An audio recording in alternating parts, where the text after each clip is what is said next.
Hello friends, good morning. നമ്മുടെ എല്ലാ TV സീരിയലിലേക്ക് എല്ലാവർക്കും സ്വാഗതം. അങ്ങനെ നിധിയും സുധീഷും കൂടി സർട്ടിഫിക്കറ്റ് മേടിക്കാൻ വേണ്ടി അവിടെ കോളേജിൽ എത്തിയിരിക്കുക. അപ്പോൾ അന്ന് കണ്ട മേഡം വന്ന് വേറൊരു സാറിനോട് പറഞ്ഞു ഇവരെ കൂട്ടിക്കൊണ്ട് ചെന്നിട്ട് ഞാൻ പറഞ്ഞ ആൾക്കാർ ഇവരാണെന്ന്. അപ്പോൾ നമ്മുടെ നിധിയോട് ആ സാറ് സർട്ടിഫിക്കറ്റ്സ് ഒക്കെ സൂക്ഷിക്കണ്ടേ എന്ന് ചോദിച്ചു. അപ്പോൾ സോറി സാറെന്ന് പറഞ്ഞു. അങ്ങനെ അവർ നിൽക്കും. അപ്പോഴത്തേക്ക് ഒരു പേപ്പറിൽ സൈൻ ചെയ്യിച്ചിട്ട് നിധിയോട് അവിടെ പോയി ഇരുന്നോളാൻ പറഞ്ഞു. അങ്ങനെ അവർ രണ്ടുപേരും കൂടി അവിടെ വെയിറ്റ് ചെയ്യാനായിട്ട് പോയിരിക്കും കേട്ടോ. ആ സമയത്ത് ആ സാറും മേഡവും കൂടി അവിടെ പേപ്പറും കാര്യങ്ങളെല്ലാം റെഡിയാക്കിക്കൊണ്ടിരിക്കുകയാണ്. തൊട്ടടുത്ത നിമിഷം നിധിയുടെ സർട്ടിഫിക്കറ്റ്സ് കൊണ്ടുവന്ന് മേഡം കയ്യിലേക്ക് വെച്ച് കൊടുത്തു. അത് കണ്ടപ്പോഴത്തേക്ക് നിധിക്ക് സന്തോഷമായി. നിധിയുടെ കണ്ണുകളൊക്കെ ഇങ്ങനെ നിറഞ്ഞൊഴുകുക. അപ്പോൾ ഇന്ന് മോളെന്തിനാ എനിക്ക് അറിയുന്നതെന്ന് ചോദിച്ചു. അപ്പോൾ എൻ്റെ സർട്ടിഫിക്കറ്റ്സ് ഇന്ന് കിട്ടുമെന്ന് അറിയാം, എങ്കിലും എനിക്ക് ഉള്ളിലൊരു പേടി ഉണ്ടായിരുന്നു മേഡം എന്ന് നിധി ഇങ്ങനെ അവരോട് പറയൂ കേട്ടോ. സന്തോഷമായി. മേഡം ഇല്ലായിരുന്നെങ്കിൽ എനിക്ക് ഇത് ഇത്ര വേഗം കിട്ടില്ലായിരുന്നു എന്നൊക്കെ പറഞ്ഞ് നമ്മുടെ നിധിയുടെ സന്തോഷം സുധീഷും ഇങ്ങനെ കണ്ണിറഞ്ഞ് കൊണ്ട് നിൽക്കും. അപ്പോൾ താങ്ക്സ് ഹലോ എന്നൊക്കെ പറഞ്ഞ് നിധി നിൽക്കും. It's okay, wish you good luck എന്നും പറഞ്ഞുകൊണ്ട് മേഡവും ഒരുപാട് സന്തോഷത്തോടു കൂടി സംസാരിച്ചു വിട്ടു. അത് കഴിഞ്ഞ് പിന്നെ സുധീഷും അതുപോലെ ആ മേഡവും കൂടി അവിടെ ഇങ്ങനെ സംസാരിക്കുക. അപ്പം നിധിയാണെന്നുണ്ടെങ്കിൽ തൻ്റെ സർട്ടിഫിക്കറ്റ്സ് ഇങ്ങനെ മാറി മാറി നോക്കിക്കൊണ്ട് അങ്ങനെ ഇരിക്കുകയാണ്. നിധിക്ക് ഭയങ്കര സന്തോഷമായി. ആ സമയത്ത് അച്ഛൻ കത്തിച്ച് കളഞ്ഞ ആ ഒരു നിമിഷത്തെ പറ്റി നമ്മുടെ നിധിയുടെ മനസ്സിലൂടെ ഇങ്ങനെ മിന്നി മറിഞ്ഞു പോയിട്ടോ. എന്നിട്ട് സർട്ടിഫിക്കറ്റ്സും പിടിച്ച് ചിരിച്ചുകൊണ്ടിരിക്കുന്ന നിധിയെ സുധീഷ് കണ്ടു. സുധീഷ് എന്നിട്ട് നിധിയുടെ അടുത്തേക്ക് വന്ന് സന്തോഷമായോ എന്ന് ചോദിച്ചു.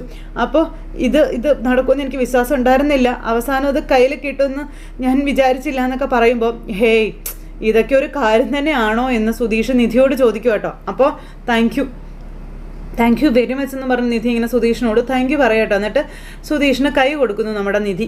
അപ്പോൾ നിധി സുധീഷിന് കൈ കൊടുത്തപ്പോൾ സുധീഷ് കൈ നീട്ടി കൈ കൊടുത്തു. അങ്ങനെ രണ്ടുപേരും കൂടെ ഹാപ്പി ആയിട്ട് ഇങ്ങനെ നിൽക്കുക.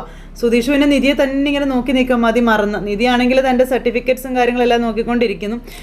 നിധി ഇങ്ങനെ കൈ കൊടുത്ത് ആ കയ്യും പിടിച്ച് നമ്മുടെ സുധീഷ് ഇങ്ങനെ നിൽക്കുക. ഇത് കയ്യിൽ കിട്ടിയതാണ് എൻ്റെ ആദ്യത്തെ വിജയം എന്ന് നിധി പറയണം. ഇനി ഞാൻ മനസ്സിൽ കണ്ടതെല്ലാം നേടിയെടുക്കുമെന്ന് പറയുമ്പം ഇതെല്ലാം നടക്കുമെന്ന് പറയുകയാണ് സുധീഷ്. മുൻപ് വീട്ടിലിരുന്ന് തൻ്റെ ഇഷ്ടങ്ങളൊക്കെ പറയുമ്പോഴേ ഇത് ഇങ്ങനെയൊക്കെ ആഗ്രഹിക്കുന്ന കുട്ടികളുണ്ടല്ലോ എന്നോർത്ത് ഞാൻ സന്തോഷിച്ചിരുന്നു എന്ന് സുധീഷ് നിധിയോട് പറയാം.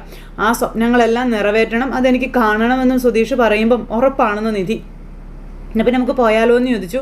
പോകാമെന്ന് പറഞ്ഞു. അങ്ങനെ അവർ രണ്ടുപേരും കൂടി പോകുന്നു. പിന്നെ കാണിക്കുന്നത് നമ്മുടെ ഹരീഷിനെ കേട്ടോ. ഹരീഷാണെങ്കിൽ അവിടെ വർക്ക്ഷോപ്പിൽ ഒരാളെ വെയിറ്റ് ചെയ്ത് ഇങ്ങനെ ഇടയ്ക്കിടയ്ക്ക് കണ്ണ് നട്ട് നോക്കിക്കൊണ്ട് അങ്ങനെ ഇരിക്കുന്നു. ആശാൻ എന്താ പറ്റിയേ എന്ന് കൂടെയുള്ളവർ ചോദിക്കുമ്പം ആശാൻ എന്താ പറ്റിയതെന്ന് നിനക്കറിയില്ലേ എന്ന് ചോദിച്ചാൽ അവർ നീതും ഇതുവഴിയൊന്നും വന്നില്ല, അതാണ് ആശാൻ്റെ പ്രശ്നമെന്നും പറഞ്ഞുകൊണ്ട് ഇങ്ങനെ നിൽക്കുക. പക്ഷെ നമ്മുടെ ഹരീഷിന് ജോലിയൊന്നും ചെയ്യാൻ പറ്റുന്നില്ല, ഒരു കോൺസെൻട്രേഷൻ കിട്ടുന്നില്ല. ഇങ്ങനെ സ്പാനറൊക്കെ കയ്യിലടിച്ച് അങ്ങോട്ടും ഇങ്ങോട്ടും ഇങ്ങനെ നടപ്പാ. ഏതായാലും അവൾ ഒന്നും വേണ്ട, സമയം കഴിഞ്ഞു, അതിൻ്റെ ടെൻഷനാണ് ആശാൻ്റെ മുഖത്ത് കാണാനുള്ളതെന്നൊക്കെ പറയുവാണ്.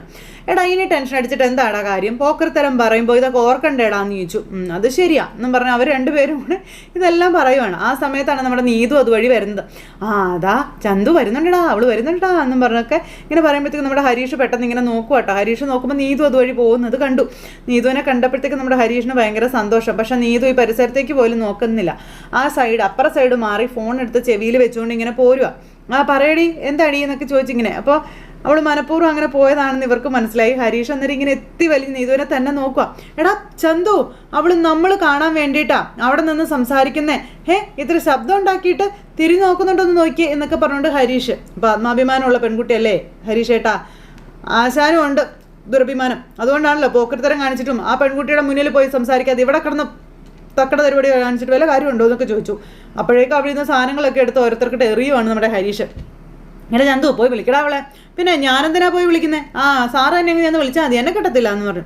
ഹരീഷാണ് ഒരു കാര്യം മനസ്സിലാവും, ദുരഭിമാനം പ്രണയത്തിന് നല്ലതല്ല കേട്ടോ എന്ന് പറഞ്ഞുകൊണ്ട് ചന്തു ഒക്കെ ഇരുന്ന് പറയാപ്പോഴത്തേക്ക് ഹരീഷ് ദേ പോണു. പോവാണോ എന്ന് പറഞ്ഞുകൊണ്ട് അവരങ്ങനെ ഇരിക്കുമ്പോൾ നമ്മുടെ നീതുവിനെ നോക്കിക്കൊണ്ട് പോവുക. ഇത് കുറച്ച് ഓവറല്ലേ, എല്ലാ ദിവസവും ഇവിടെ വന്ന് കുത്തിയിരിക്കായിരുന്നല്ലോ അവള്, എന്നിട്ടിപ്പോൾ അവള് കാണിക്കുന്നത് ഇതിപ്പോൾ എന്താ അവക്ക്, അങ്ങനെ വിട്ടാൽ പറ്റില്ലല്ലോ എന്ന് പറഞ്ഞുകൊണ്ട് നിൽക്കുക. എടാ ഞാനിപ്പോൾ വരാവേ എന്ന് പറഞ്ഞുകൊണ്ട് നമ്മുടെ ഹരീഷ് എന്നിട്ട് നീതു എൻ്റെ പിന്നാലെ പോവുക. നീതു നടന്നു പൊങ്ങ് പോണു, ഹരീഷ് പിന്നാലെ ഓടി അങ്ങ് ചെന്നു. നീതു എന്ന് പറഞ്ഞ് വിളിച്ചു. നീതു തിരിഞ്ഞു പോലും നോക്കുന്നില്ല. നീ എന്തോ ഒരു മൈൻഡ് പോലും ഇല്ലാണ്ട് പോണേ. അപ്പോൾ വിളിക്കുന്നത് എന്നെയാണെന്ന് തോന്നണമെങ്കിലേ എൻ്റെ പേര് വിളിക്കണം, അല്ലാതെ ഹലോ എന്നല്ല വിളിക്കേണ്ടത്. അതെ വലിയ ഓവറാക്കരുത് കേട്ടോ, ഞാനാ വിളിക്കുന്നതെന്ന് മനസ്സിലായില്ലല്ലേ എന്ന് ചോദിച്ചു. അതിന് നിങ്ങളാരാണെന്ന് നീതു ചോദിക്കാം. എന്തിനാ എൻ്റെ പിന്നാലെ നടന്ന് എന്നെ വിളിക്കുന്നേ? അന്നേരം ഓ അങ്ങനെ മതി ദേ ഇനി കൂടുതൽ സീനാക്കൊന്നും വേണ്ട. ഇപ്പം ദേഷ്യം ആർക്കാം. ദേടി സോറി, ദേ ഞാനൊന്നും അങ്ങനെയൊന്നും ചോദിക്കാൻ പാടില്ലായിരുന്നു, തെറ്റാണ്, എന്നോട് ക്ഷമിക്കുക, സോറി. ചേട്ടൻ്റെ കല്യാണം അവസാന സമയത്താണ് മാറിപ്പോയതേ. അപ്പോൾ പെണ്ണിന് ആ വീട്ടിൽ വന്ന് താമസിക്കാൻ പറ്റില്ലെന്നായിരുന്നു പറഞ്ഞത്. അതിൻ്റെ ഒരു ടെൻഷനിലിരിക്കുമ്പോഴാണ് നീ അങ്ങോട്ടേക്ക് വന്നത്. അതാ ഞാൻ അറിയാതെ അങ്ങനെ ചോദിച്ചു പോയത്. നീ ഒന്ന് ക്ഷമിക്കുക എന്നും പറഞ്ഞുകൊണ്ട് ഹരീഷ് പറയാം, നീ ഇത്രയും കാലം എന്നോടൊന്നും വിട്ടു പറഞ്ഞിട്ടില്ല, ഇഷ്ടമാണെന്ന് ഒരു സൂചന പോലും തന്നിട്ടുമില്ല. എന്നിട്ടും ഞാൻ അവിടെ ഇടയ്ക്കിടയ്ക്ക് വന്നിരിക്കുന്നതേ എന്തുകൊണ്ടാണെന്ന് നിനക്കറിയാവോ എന്ന് ചോദിച്ചു. നിൻ്റെ ഉള്ളിൽ എനിക്ക് എവിടെയെങ്കിലും ഒരു ഇത്തിരി സ്പേസ് തന്നിട്ടുണ്ടാകുമെന്നുള്ളൊരു തോന്നൽ കൊണ്ടാണെന്നും, പക്ഷെ നീ എന്നോട് അങ്ങനെ ചോദിച്ച ഒരു നിമിഷം എനിക്ക് മനസ്സിലായി നിൻ്റെ ഉള്ളിൽ ഒരു നിഴൽ പോലും വീണിട്ടില്ല എന്ന്. ഉണ്ടായിരുന്നെങ്കിലേ നീ എന്നോട് അങ്ങനെ ഒരു ചോദ്യം ഒരിക്കലും ചോദിക്കാൻ പോകുന്നില്ല. അയ്യോ, അങ്ങനൊന്നുമല്ല, മതി, ഇനി നീ ഒത്തിരി ഒന്നും എൻ്റെ മുന്നിൽ സംസാരിക്കണ്ട, എന്നെ സമാധാനിപ്പിക്കാൻ ശ്രമിക്കുകയും വേണ്ട. നാണമില്ലാതെ നിൻ്റെ പിന്നാലെ വന്നത് എൻ്റെ തെറ്റാ. ഇനി മേലിൽ ഞാൻ നിൻ്റെ കടയുടെ മുന്നിൽ വന്നാ ഞാൻ ആരാ എന്തിനാ വന്നതെന്ന് ചോദിച്ചാൽ മതി എന്നും പറഞ്ഞു നീതു ഇങ്ങനെ നിൽക്കുക. അത്രേ പോലും അറിയാത്തവരാണ് നമ്മൾ. ഓക്കെ എന്ന് പറഞ്ഞുകൊണ്ട് നമ്മുടെ നീതു പോവാട്ടോ. അന്നത്തോടെ എല്ലാം അവസാനിച്ചെന്ന് പറഞ്ഞു നീതു അങ്ങ് പോകുമ്പോൾ ഹരീഷിന് അത് ഭയങ്കര വിഷമായി. ഹരീഷ് എന്നിട്ട് അവിടെ അവരുടെ വർക്ക്ഷോപ്പിലേക്ക് ചെന്നു. അപ്പോൾ എന്താ അവൾ പറഞ്ഞതെന്ന് ചോദിക്കുമ്പോൾ ഞാൻ അവളോട് സോറി പറഞ്ഞിട്ട് പോലും അവൾക്ക് മനസ്സിലായില്ല എന്ന് പറഞ്ഞു. അപ്പോൾ അവൾ ഹരീഷേട്ടനോട് നോ പറഞ്ഞല്ലേ എന്ന് ചോദിച്ചു കേട്ടോ. ഇവർ അത് ഫീൽ ചെയ്തു അല്ലേ, എടാ മുഖത്ത് നോക്കി പറയുമ്പോൾ പിന്നെ അത് ഫീൽ ആവത്തില്ലേ എന്ന് ഹരീഷ് ചോദിക്കാട്ടോ. അപ്പോഴേക്കും ഇതേ ഫീലിലോ 1.5 വർഷം കൊണ്ട് ആ കുട്ടി അനുഭവിക്കുന്നതെന്ന് ചന്ത ചോദിക്കുമ്പോൾ എന്ത് ഞാനതിനെന്താ പറഞ്ഞേ? ഒന്നും പറഞ്ഞില്ല, അത് തന്നെയാണ് കുഴപ്പമെന്ന് പറഞ്ഞു. 1.5 വർഷം ആ കുട്ടി പുറകെ നടന്നു. ഒരു ദിവസം എന്നുള്ള വാക്ക് ഹരീഷേട്ടൻ പറഞ്ഞായിരുന്നോ? ഇനി കുറച്ച് നാൾ ഹരീഷേട്ടൻ പുറകെ നടക്കുക. അപ്പോൾ ആർക്കാണ് മാറ്റം ഉണ്ടാവുക എന്ന് നമുക്ക് നോക്കാം. പിന്നെ എനിക്ക് വേറെ പണിയൊന്നുമില്ല എന്ന് പറഞ്ഞുകൊണ്ട് നമ്മുടെ ഹരീഷ് പറയുക. അങ്ങനെ ഇവർ അതിനെപ്പറ്റി സംസാരിച്ചുകൊണ്ടിരിക്കുന്ന നിൽക്കുന്ന ഹരീഷിനത് ഭയങ്കര വിഷമായിട്ടോ നീതുവിൻ്റെ കാര്യത്തിൽ. അത് കഴിഞ്ഞ് പിന്നെ നിധിയും സുധീഷും കൂടെ വീട്ടിലേക്ക് തിരിച്ചു വന്നുകൊണ്ടിരിക്കുക. നിധിയുടെ മൂത്ത സന്തോഷം സുധീഷിന് ഭയങ്കര ആത്മവിശ്വാസമൊക്കെ കൊടുക്കുന്നുണ്ട്. അങ്ങനെ 2 പേരും കൂടി ഇങ്ങനെ വർത്താനമൊക്കെ പറഞ്ഞിരിക്കുമ്പോൾ അന്ന് രാത്രി നമ്മൾ വന്നത് ഈ വഴിക്കല്ലേ എന്നൊക്കെ നിധി ഇങ്ങനെ സുധീഷിനോട് ചോദിച്ചു. അപ്പോൾ തൊട്ടടുത്തല്ലേ ബീച്ച്? അതേലോ, എന്താ പോണോന്ന് ചോദിച്ചു. അപ്പോൾ സുധീഷിന് സമയം ഉണ്ടാകുമെന്ന് ചോദിച്ചു. അതെന്തൊരു ചോദ്യം നിധി, ഇതിനൊക്കെയല്ലേ മനുഷ്യൻ ശരിക്കും സമയം കണ്ടെത്തേണ്ടതെന്ന് ചോദിച്ചു. പോകാമെന്ന് പറഞ്ഞു. 2 മിനിറ്റിൽ നമ്മൾ ബീച്ചിലെത്തുമെന്ന് പറഞ്ഞു തീർന്നില്ല, അവർ ബീച്ചിലെത്തി. അങ്ങനെ 2 പേരും കൂടി ഇങ്ങനെ ബീച്ചിൽ ചെന്ന് നിൽക്കുന്നു. അപ്പോൾ 1 മിനിറ്റ് ഇപ്പോൾ വരാമെന്ന് പറഞ്ഞുകൊണ്ട് സുധീഷ് ഓടി വണ്ടിയുടെ അടുത്തേക്ക് ചെന്നു. വണ്ടിക്കരികിലേക്ക് ചെന്നിട്ട് സുധീഷ് അവിടെ നിന്ന് ഒരു കുടയും എടുത്തുകൊണ്ട് വന്ന് നിധിക്ക് കൊടുത്തു, നല്ല വെയിലുള്ളത് കൊണ്ട്. അങ്ങനെ 2 പേരും കൂടി വർത്തമാനമൊക്കെ പറഞ്ഞിങ്ങനെ നടക്കാം. ഈ പൊരുവേലത്ത് കുടയും ചൂടിയും മണ്ണിലിരിക്കുന്നത് എന്തിനാണാവോന്ന്. അത് കപ്പിൾസാണ് ഇരിക്കുന്നതെന്ന് സുധീഷ് പറയാം നിധിയോട്. ലവ് കപ്പിൾസ് ആണെന്ന് പറഞ്ഞു. ഈണപ്രാവുകളാണ്. ലവേഴ്സോ? അതേന്നേ, ലവേഴ്സ്. അവരെന്തിനാ ഈ ചുട്ടുപൊള്ളുന്ന മണലിൽ വന്നിരിക്കുന്നതെന്ന് നിധി ചോദിക്കുക. അവരെ പ്രണയത്തിൻ്റെ പരകോടിയിൽ നിൽക്കുന്നവരാ. വെയിലും മഴയൊന്നും അവരറിയുകയില്ല എന്നും പറഞ്ഞു സുധീഷ്. പുറത്ത് വെയിൽ തിളയ്ക്കുമ്പം അവരുടെ ഉള്ളിൽ പ്രണയം വരെ തിളയ്ക്കുക. അപ്പം പിന്നെ കുഴപ്പമില്ല. കേട്ടിട്ടില്ലേ പ്രണയമണി തൂവൽ പൊഴിയും പ്രണയമഴാന്ന്? പിന്നെ ഒരു വെയിൽ ചന്തി പഴുക്കുമ്പോഴല്ലേ പ്രണയം എന്നൊക്കെ ഇങ്ങനെ നിധി പറയുമ്പം അതൊരു വേറൊരു ഫീലാണ്. നിധിക്ക് അതൊന്നും പറഞ്ഞാൽ മനസ്സിലാവില്ല എന്ന് സുധീഷ് പറഞ്ഞു. ഈ വെയിലത്തിരുന്ന് എന്ത് സംസാരിക്കാനാണെന്ന് ചോദിക്കുമ്പം അതൊക്കെ നിറയെ വിഷയങ്ങൾ ഉണ്ടാകുമെന്നേ. പ്രേമം മനസ്സിലാക്കണമെങ്കിൽ പ്രേമിക്കുന്നവരുടെ ഭാഗത്ത് നിന്ന് ചിന്തിക്കണം. അല്പം പ്രേമം മനസ്സിൽ വെച്ചുകൊണ്ട് ചിന്തിക്കണം, അപ്പോഴേ മനസ്സിലാവുള്ളൂ. താൻ വാ നമുക്കങ്ങോട്ട് പോകാമെന്ന് പറഞ്ഞു 2 പേരും കൂടി പിന്നെ കുറേ ദൂരമൊക്കെ ഇങ്ങനെ നടന്നു. നിധിയാണെന്നുണ്ടെങ്കിൽ തിരകൾ ഇങ്ങനെ എണ്ണി നിൽക്കുമ്പോൾ സുധീഷ് നിധിയെ തന്നെ നോക്കി ഇങ്ങനെ നിൽക്കും കേട്ടോ. അങ്ങനെ കുറേ നേരം ഇങ്ങനെ നോക്കി നിൽക്കുന്നു. ആ സമയത്ത് നമ്മുടെ സുധീഷിൻ്റെ മനസ്സ് നിറയെ പ്രണയം ഇങ്ങനെ പെയ്തൊഴുകിക്കൊണ്ടിരിക്കുക. നിധിയെ തന്നെ ഇങ്ങനെ നോക്കുക. നിധി ആരെങ്കിലും പ്രണയിച്ചിട്ടുണ്ടോ എന്ന് ചോദിച്ചു. ഇല്ല എന്ന് പറഞ്ഞു. അപ്പോൾ അതെന്താന്ന് ചോദിച്ചു സുധീഷ്. എന്താ അങ്ങനെ ചോദിച്ചതെന്ന് ചോദിക്കുമ്പം അതല്ല, ഈ കോളേജിലൊക്കെ പോയിട്ടുള്ളതല്ലേ, അപ്പോൾ കാണാനും കുറച്ച് തരക്കേടില്ല. അപ്പോൾ എങ്ങനെ അല്ല കുറച്ച് തരക്കേടില്ലാന്നേ ഉള്ളൂന്ന് ചോദിച്ചു നിധിയെ. അപ്പം സോറി, നിധിയുടെ ആത്മവിശ്വാസത്തെ ആക്രമിക്കുകയാണെന്ന് കരുതരുത്, തരക്കേടില്ല അത്രേ ഉള്ളൂ കേട്ടോ എന്ന് പറഞ്ഞു. അന്നേരം ഹലോ, എൻ്റെ ആത്മവിശ്വാസത്തിന് ഒരു കുറവുമില്ല കേട്ടോ എന്ന് നിധി. ഞാൻ എങ്ങനെയാണെന്ന് നന്നായിട്ട് എനിക്ക് അറിയുകയും ചെയ്യാമെന്ന് നിധി പറയുമ്പം അങ്ങനെ പറഞ്ഞ സുധീഷ് ഇങ്ങനെ നിൽക്കുക. അല്ല, ഞാൻ ചോദിച്ചതിൻ്റെ ഉത്തരവൊന്നും പറഞ്ഞില്ല. നിധി ആരെങ്കിലും പ്രണയിച്ചിട്ടുണ്ടോ? ആരും ഇതുവരെ പ്രപ്പോസ് ചെയ്തിട്ടില്ല. അപ്പോൾ ഇല്ല എന്ന് പറഞ്ഞു. എനിക്ക് അങ്ങനെ ഒരു ഫീല് ആരോടും തോന്നിയിട്ടില്ല എന്ന് നിധി പറയുമ്പം വലിയ പഠിപ്പൂളി ആയിരുന്നായിരിക്കും അല്ലേ? പഠിപ്പൂളിയോ എന്ന് പറഞ്ഞാൽ എന്താ? പഠിപ്പിസ്റ്റേ.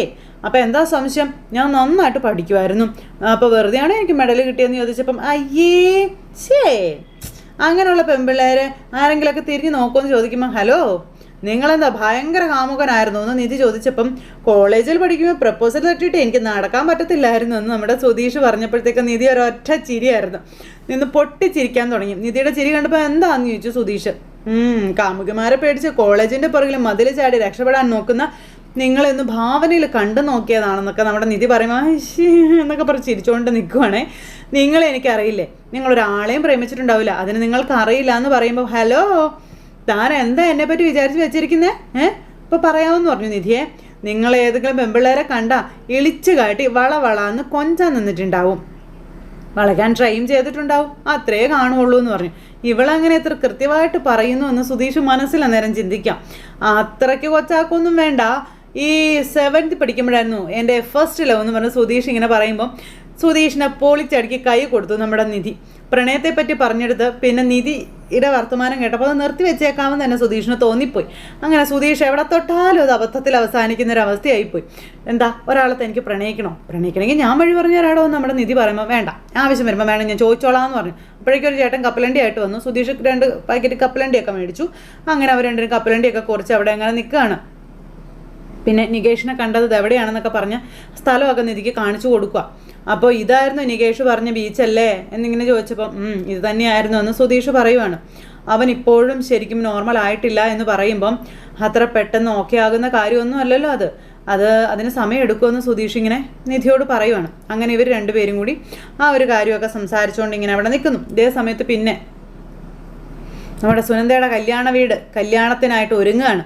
അങ്ങനെ പന്തൽ കെട്ടുന്നു. അപ്പോൾ അവിടെ ലളിതയും അതുപോലെ നമ്മുടെ ധനേന്ദ്രനൊക്കെ കൂടി എല്ലാവരുമായിട്ട് എല്ലാ കാര്യങ്ങളും പറഞ്ഞ് കൃത്യമായിട്ട് ചെയ്യിക്കുന്നു. പിന്നെ കല്യാണ ദിവസത്തിൽ ചെയ്യേണ്ട കാര്യങ്ങളും ഇതെല്ലാം പറയുകയാണ്. അങ്ങനെ കല്യാണം തെങ്ങും മുറ്റത്തേക്ക് വന്നെത്തി.